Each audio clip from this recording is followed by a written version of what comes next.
first day of our Maze District expedition had taken us through some incredible terrain. However, while the crew at Panorama Point would have a pleasant evening, those of us at Cleopatra's Chair would suffer what were easily gale-force winds. For Ray and me, that meant a tortuous night trying to sleep in the jeeps and in a tent that was literally beating us up with its poles.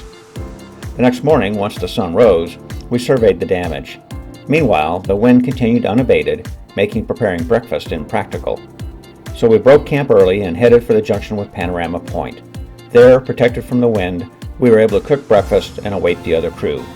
When they arrived, we apprised them of the situation. Matt said that weather reports he was receiving over inReach were that the winds would continue that day. Our scheduled campsites for that night were very exposed. We decided to check at Hans Flat to see if it might be possible to amend our plans. Well, I slept in that tent last night. I moved into it in the middle of the night because I thought the wind had calmed down, but as you can see, it had not. I just got my gear out of it, and of course the sun is coming up. We've got a 9 o'clock meeting with the other group that's camped out at Panorama Point. But boy, it has been a rough night. Well, it is day 2 of Maze District Expedition, and we have just torn down our stuff and piled it in the vehicles, and we're headed up here to see if we might not be able to find a place to maybe get some respite from the wind, get our vehicles sorted out better, and maybe have a bite to eat. When Matt's crew arrived, we discussed alternative plans. Currently we were slotted into Happy Canyon, which is on an exposed ridge above the canyon, and the Neck, on a narrow exposed ridge above 2 canyons. Matt said that Flint Seep, if available, would offer more protection and had the advantage of being approved for all 5 of our vehicles. We could camp together that night. So we headed for the Hans Flat Ranger Station to seek a modification to our permit. In order to avoid catching up with the other crew again, we waited another 15 minutes after they departed, then made it a point to stop frequently to shoot useful video segments. I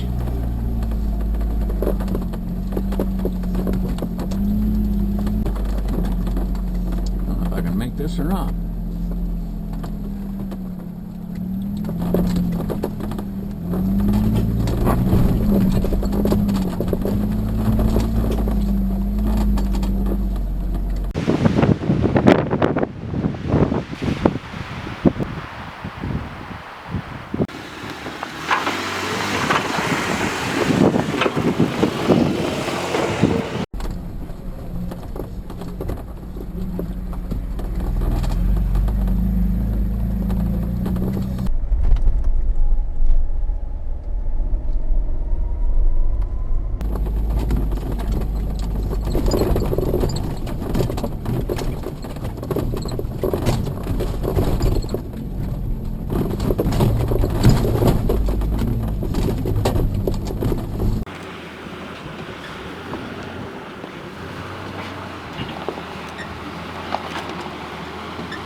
Okay, Matt and crew had come down here just a few minutes before us, and we've been given permission to use Flint Seep campsite, which is a group campsite, so we'll all be able to camp together tonight.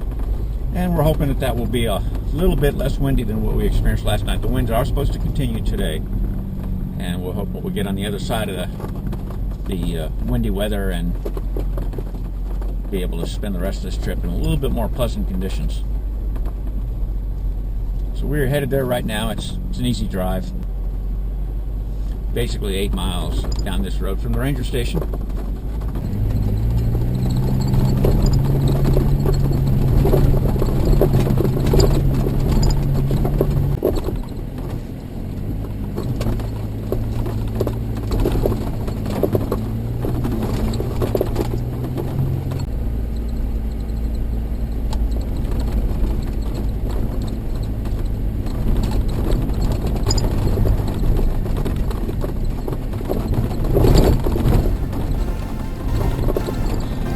Once at Flint Seep, we set up camp, transferred fuel, did a bit of nearby sightseeing, and prepared dinner. Though Ray's tent had some minor tears and the 3 pole segments that were now permanently curved, it was still usable.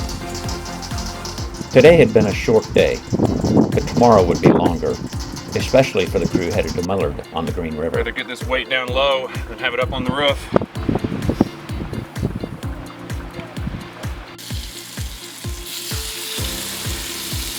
Mason, what are you cooking there? Oh, we're cooking up a little pronghorn steak, a little backstrap. Where it does come from? I got those in the Panhandle, Oklahoma. Ray, what are we having down here? It's a homemade bow tie herb chicken concoction Oh, I like concoction. with butter. With butter. Oh, I really like it with butter.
That night, I had a problem with my sleeping bag.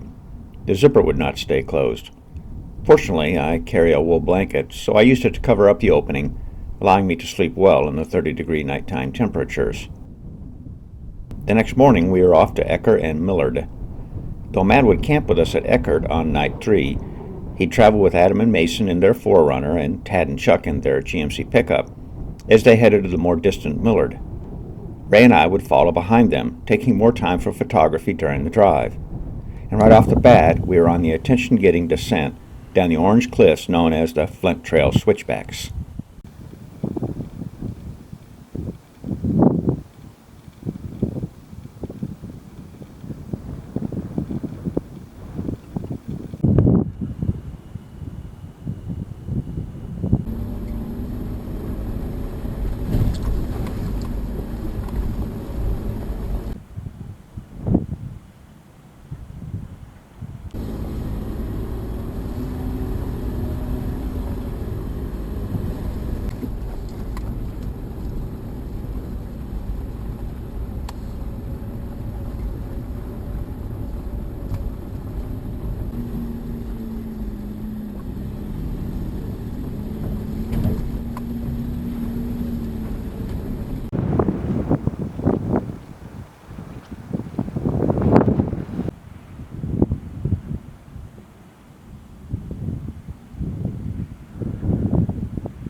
We are preparing to descend the Flint Trail Switchbacks.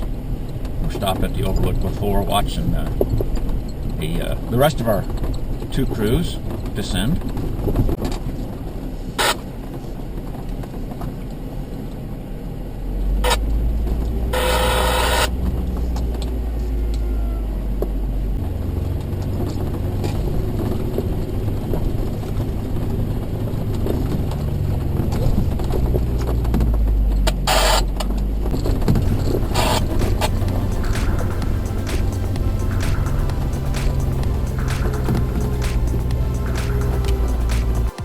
It was day 3 of the Maze District expedition, and our 2 crews were headed for Ecker and the more distant Millard campsites. We had been challenged by the weather and by gear problems, but we worked our way through them and remained confident that our overall 8-day plan, culminating in the Central Maze, was intact.